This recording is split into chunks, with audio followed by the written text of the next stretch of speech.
Hello guys, कैसे आप लोग। Welcome to in house academy. तो आज हम न्यू टॉपिक लेकर आए हैं और इस टॉपिक का नाम है formation of ionic compound. Ionic compounds क्या होते हैं, किस तरीके से फॉर्म होते हैं, हम इस लेक्चर में डिस्कस करेंगे। अगर आपने इससे पहले के लेक्चर्स को नहीं देखा है सो प्लीज़ मेरे चैनल पर जाइए और पहले के लेक्चर्स को देख लीजिए, जिसमें हमने मेटल्स की properties, reactions of water, reaction of acid और रिएक्शन ऑफ एयर के साथ हमने पहले ही इन पे वीडियो बनी हुई है, आप लोग वहाँ से देख सकते हैं। अगर आपको नहीं मिलता है कहीं और तो आप इस चैनल के इस वीडियो के डिस्क्रिप्शन में जाकर वहाँ से भी देख सकते हैं। ठीक है, तो चलिए आज हम शुरू करते हैं। नेक्स्ट टॉपिक हमारा है इस चैप्टर का, इसमें हम पढ़ेंगे formation of ionic compound.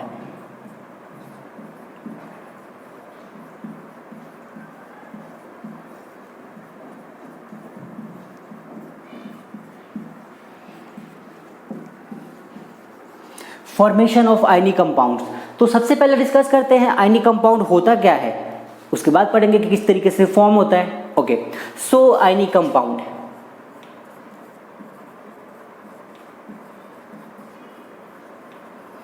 Ionic compounds क्या होते हैं बताइए। आप लोगों में से किसी को पता है? पता नहीं होगा तो कैसे बताओगे। ओके, तो पढ़ते हैं आयनिक कंपाउंड। आयनिक कंपाउंड क्या होते हैं? ऐसे कंपाउंड्स जो मेटल्स और नॉन मेटल्स के रिएक्शन से बनते हैं। जब एक मेटल एक नॉन मेटल से कंबाइन होता है तो वो आयनिक कंपाउंड्स फॉर्म करते हैं, जो कि आयनिक बॉन्ड से बना होता है। तो यहाँ पे हम पढ़ेंगे आयनिक बॉन्ड क्या होता है। चलिए डिस्कस करते हैं।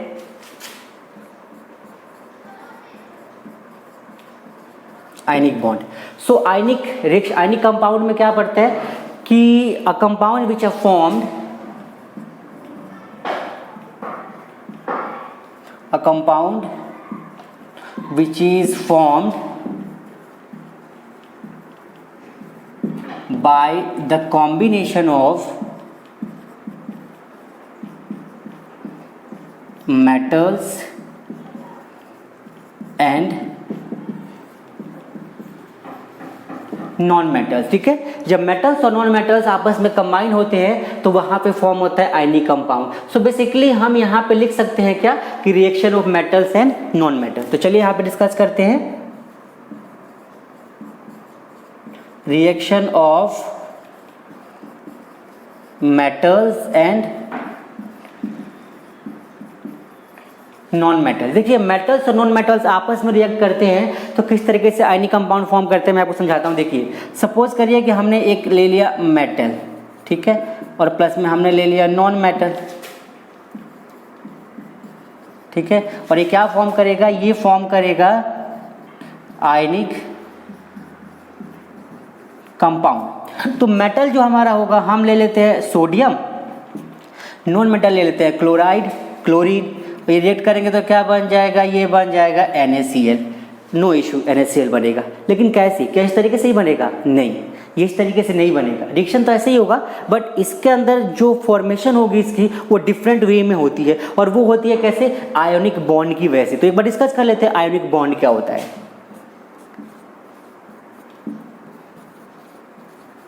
आयोनिक बॉन्ड, देखिए आयोनिक बॉन्ड क्या होता है? एक ऐसा बॉन्ड जो इलेक्ट्रॉन के ट्रांसफर से बनता है, उस तरह के बॉन्ड को कहते हैं ionic bond. A bond which is formed by the transfer of electrons from metals to non metals is called as ionic bond. इसको कोवैलेंट बॉन्ड भी कहते हैं। ठीक है, कोवैलेंट बॉन्ड भी कहते, कोवैलेंट बॉन्ड नहीं कहते इसको, आयोनिक बॉन्ड ही कहते हैं। ठीक है, तो डेफिनेशन लिखता हूं, अ बॉन्ड,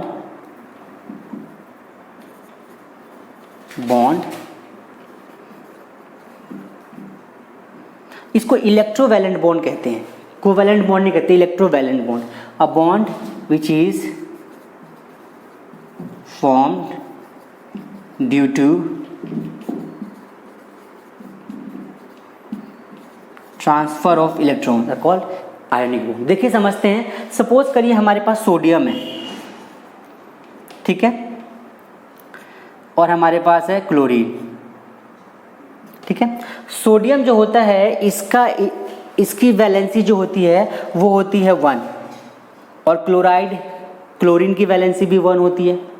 तो सोडियम का इलेक्ट्रॉनिक कॉन्फ़िगरेशन हम करते हैं, क्योंकि इसका एटॉमिक नंबर 11 होता है, इसका होता है 17, तो इसका हो जाएगा 2, 8 और 1, और इसका क्या हो जाएगा, इसका हो जाएगा 2, 8 और 7। अब देखिए यहाँ पे एक सबसे इंपॉर्टेंट चीज़ आपको समझना चाहिए, स्टेबिलिटी। स्टेबिलिटी क्या होती है? देखिए इस पूरे वर्ल्ड में हर कोई चाहता स्टेबल हो, आप हो, मैं हूँ, कोई भी, हर कोई, एटम्स, हर चीज़ अपने आप को स्टेबल करना चाहता है। अगर हम बात करते हैं एटम्स की, तो एटम्स भी अपने आप को स्टेबल करना चाहते हैं, और स्टेबल करने के लिए क्या चाहते हैं? वो चाहते हैं इनर्ट गैस कॉन्फ़िगरेशन। अब इनर्ट गैस कॉन्फ़िगरेशन क्या होती है कि उनके आउटमोस्ट शेल में जो इलेक्ट्रॉन्स होते हैं वो उतने होते हैं जितने की उनकी रिक्वायरमेंट होती है, ना ज़्यादा ना कम। इसलिए उनको किसी और से ज़रूरत नहीं होती है, और वो रिएक्टिविटी मतलब रिएक्शन नहीं करते किसी और से, और लेस रिएक्टिविटी होती है, लेस रिएक्टिव होते हैं। मतलब लेस रिएक्टिव मतलब ना के बराबर, जल्दी किसी से रिएक्ट नहीं करते, फिर भी कुछ कुछ कर लेते हैं, वो एक्सेप्शन केस है, बड़ी क्लास में पढ़ेंगे। सो बेसिकली क्या है कि सोडियम के आउटमोस्ट में 1 इलेक्ट्रॉन है, इसके अंदर 7 है, इसको अभी 7 और चाहिए, इसको 1 और चाहिए। तो ये दोनों ही अनस्टेबल है, ये अपने आप को स्टेबल करेंगे। कैसे करेंगे? जब ये अपना एक इलेक्ट्रॉन इसको डोनेट करेगा, किस तरीके से करेगा? देखिए सोडियम है, ठीक है, सोडियम, इसके पास आउटमोस्ट में 1 इलेक्ट्रॉन है, तो इसने 1 इलेक्ट्रॉन यहाँ ले लिया। यहाँ पे क्लोरीन है, इसका आउटमोस्ट में 7 है, तो 7, 1 2 3 4 5 6 7 हो गया। और इसकी वैलेंसी क्या हो जाएगी? 2, 8 और 1। इसकी वैलेंसी क्या हो जाएगी? 2, 8 और 7, मतलब इलेक्ट्रॉनिक कॉन्फ़िगरेशन। नेक्स्ट स्टेप में क्या होगा? ये सोडियम इस तरीके से अपने इलेक्ट्रॉन को क्या करेगा? ट्रांसफ़र करने की कोशिश करेगा, और कोशिश में ये सक्सेसफुल हो जाएगा और ट्रांसफ़र कर भी देगा। तो क्या बचेगा यहाँ पे? 2 और 8, और यहाँ पे क्या हो जाएगा? 2, 8 और 8। इस तरीके से नेक्स्ट केस जब यहाँ पे हम इसका डिस्कस करेंगे, तो यहाँ पे जो सोडियम है वो एक इलेक्ट्रॉन डोनेट करने के बाद Na+ फॉर्म करेगा, और क्लोरीन माइनस, और फाइनली क्या बन जाएगा? NaCl फॉर्म हो जाएगा। सो इस तरीके से आयनिक कंपाउंड फॉर्म होते हैं, ठीक है, नोट कर लीजिए आप लोग इसे। फिर एक और एग्जांपल डिस्कस करते हैं इसका।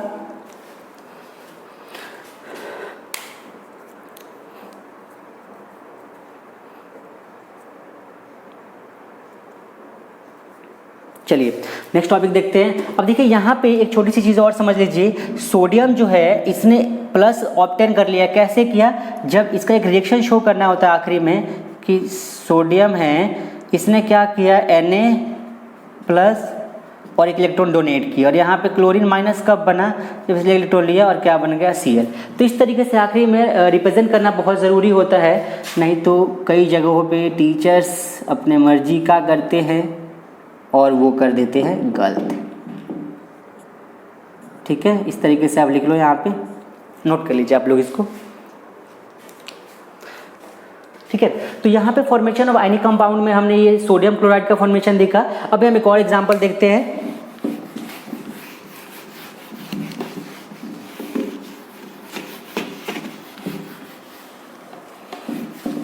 अभी हम नेक्स्ट टॉपिक देखिए, नेक्स्ट क्या है, हम पढ़ते हैं फॉर्मेशन ऑफ मैग्नीशियम क्लोराइड।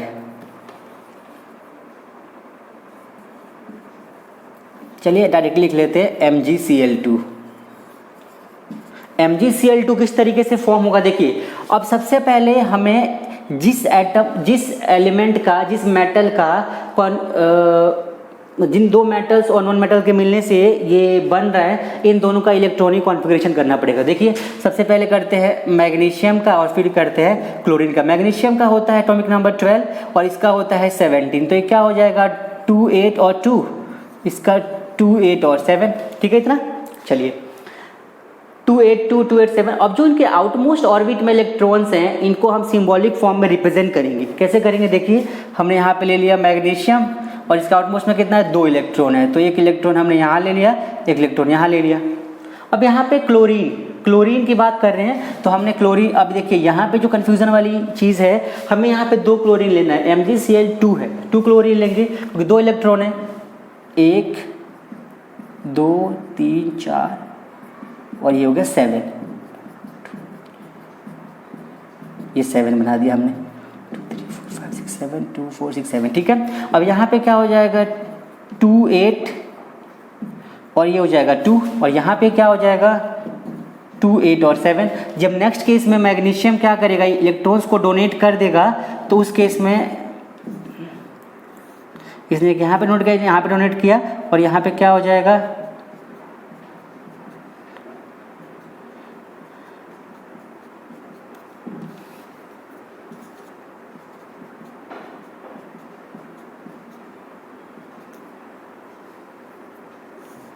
ठीक है। और यहाँ पे एक इलेक्ट्रॉन डॉट यहाँ पे आ गया, एक इलेक्ट्रॉन का डॉट यहाँ पे आ गया। सो फाइनली इसके 8 इलेक्ट्रॉन हो गए, इसके भी 8 हो गए। तो इस तरीके से मैग्नीशियम ने 2 इलेक्ट्रॉन डोनेट किया 2+, और यहाँ पे क्लोरीन माइनस तो होगा लेकिन इसके 2 एटम है। सो फाइनली क्या बन जाएगा, MgCl2। इस तरीके से ये मैग्नीशियम क्लोराइड फॉर्म हो गया हमारा। क्या फॉर्म हो गया, मैग्नीशियम क्लोराइड। ठीक है, ये आयनिक कंपाउंड का सेकंड एग्जांपल लिया हमने। ठीक है, आप नोट कर लीजिए इसे। इस तरीके से आयनिक कंपाउंड फॉर्म होते हैं और इस तरीके से इनकी फॉर्मेशन की जाती है। Ionic compounds are formed with the help of ionic bonds, and ionic bonds are those bonds which are formed by the transfer of electron from metals to non metals. Note कर लीजिए आप लोग इसे।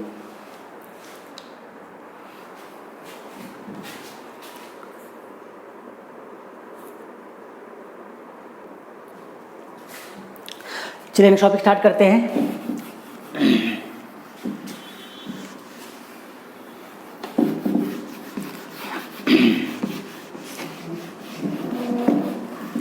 चलिए तो नेक्स्ट टॉपिक हम discuss करते हैं। यहाँ पे हम पढ़ेंगे, हमने आयनिक कंपाउंड का फॉर्मेशन पढ़ लिया। अभी हम डिस्कस करेंगे physical properties of ionic compound. Ionic compound की प्रॉपर्टीज क्या होती है, कि बहुत इंपॉर्टेंट रोल प्ले करता है। तो लिखिए,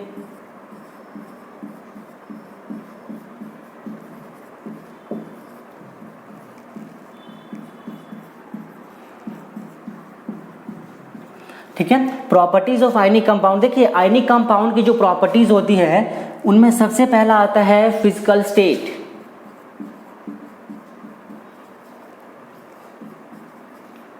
फिजिकल स्टेट। दूसरा क्या आता है, मेल्टिंग एंड बॉइलिंग पॉइंट। ठीक है, तीसरा आता है सॉल्युबिलिटी। चौथा आता है कंडक्टिविटी।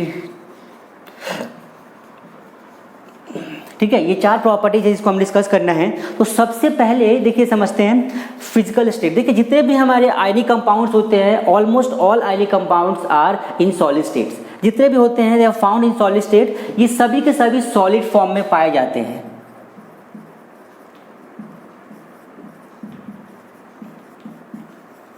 सॉलिड स्टेट में पाए जाते हैं। ठीक है, जितने भी आयनिक कंपाउंड्स है ऑलमोस्ट सभी। नेक्स्ट है हमारा क्या है, मेल्टिंग एंड बॉइलिंग पॉइंट। अब देखिए हमने अभी पढ़ा कि melting metals and non metals दोनों के कॉम्बिनेशन से बना होता है आयनिक कंपाउंड। तो इसमें एक होता है प्लस और एक होता है माइनस, मतलब कि पॉजिटिव और नेगेटिव का एक अट्रैक्शन फोर्स होता है जिसको बोलते हैं इलेक्ट्रोस्टैटिक फोर्स। तो इन आयनिक कंपाउंड्स के अंदर इलेक्ट्रोस्टैटिक फोर्स बहुत ही ज़्यादा होता है, क्योंकि प्लस माइनस दोनों दूसरे को अट्रैक्ट करके रखते हैं और बहुत ही स्ट्रांगली बॉन्ड बनता है इनके बीच में। आयनिक बॉन्ड जो होता है बहुत स्ट्रांग होता है इलेक्ट्रोस्टैटिक फोर्स की वजह से, इलेक्ट्रोवैलेंट बॉन्ड की वजह से। तो इसीलिए जो इनका मेल्टिंग और बॉइलिंग पॉइंट होगा बहुत हाई होता है, मतलब कि इनको ब्रेक करने के लिए ज़्यादा टेम्परेचर हमें देना पड़ेगा, तब जाके ये ब्रेक होना शुरू होंगे। क्यों? क्योंकि इनके बीच का अट्रैक्शन फोर्स ज़्यादा है। ठीक है, so melting and boiling points having very high melting and boiling point, they have high melting and boiling point. ठीक है, high melting and boiling point due to electrostatic force. Next है हमारा solubility. देखिए solubility एक बहुत ही important topic है। इसमें soluble हो जाना, यहाँ पे 2 चीज़ है, ये पोलर नहीं समझ लेते आप, कि सॉल्युबिलिटी में क्या होता है कि जितने भी आयनिक कंपाउंड्स होते हैं वो सभी के सभी वाटर में तो सॉल्युबल होते हैं, soluble in water but insoluble in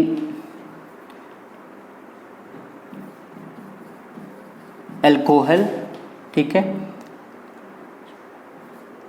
alcohol, benzene and etcetera etc। ठीक है, ये क्या होता है, ऑर्गेनिक कंपाउंड्स में सॉल्युबल नहीं होते हैं, ऑर्गेनिक कंपाउंड्स में डिसॉल्व नहीं होते हैं, बट वाटर में इजीली डिसॉल्व हो जाते हैं। So they are soluble in water but insoluble in organic compounds like water, alcohol, benzene and something like that. Next topic जो है इसका वो है कंडक्टिविटी। देखिए कंडक्टिविटी बहुत ही अच्छा टॉपिक है। कंडक्टिविटी में क्या होता है कि जितने भी हमारे आयनिक कंपाउंड्स होते हैं वो सॉलिड स्टेट में कंडक्ट नहीं करते हैं। हमें पहले से पता है कि किसी भी कंपाउंड को किसी भी इलेक्ट्रिसिटी कंडक्ट करने के लिए फ्री आयंस का होना बहुत ज़रूरी होता है। तो सॉलिड स्टेट में फ्री आयंस तो होते नहीं है इनके पास, so do not conduct in solid state. ठीक है पहला, but can conduct in molten state. ठीक है कि जितने भी आयनिक कंपाउंड्स होते हैं वो सॉलिड स्टेट में कंडक्ट नहीं कर सकते because they do not having free electrons, but in molten state they are capable of moving electrons, that's why they can conduct electricity and conduction possible हो जाती है। ठीक है, तो आज हमने डिस्कस किया यहाँ पे आयनिक कंपाउंड्स का फॉर्मेशन, उनकी फिजिकल प्रॉपर्टीज और how to form ionic compound and ionic bond क्या होता है। ठीक है, तो चलिए आज का टॉपिक इतना ही रखते हैं। अगर आप लोगों को कुछ डाउट होगा तो आप लोग कमेंट करिएगा, उसके अकॉर्डिंग रिप्लाई करेंगे। एंड अगर आपको यूजफुल लगता है तो प्लीज़ अपने दोस्तों में शेयर करिए। एंड सबसे इंपॉर्टेंट, पढ़ाई करते रहिए, कीप स्टडिंग। Thank you.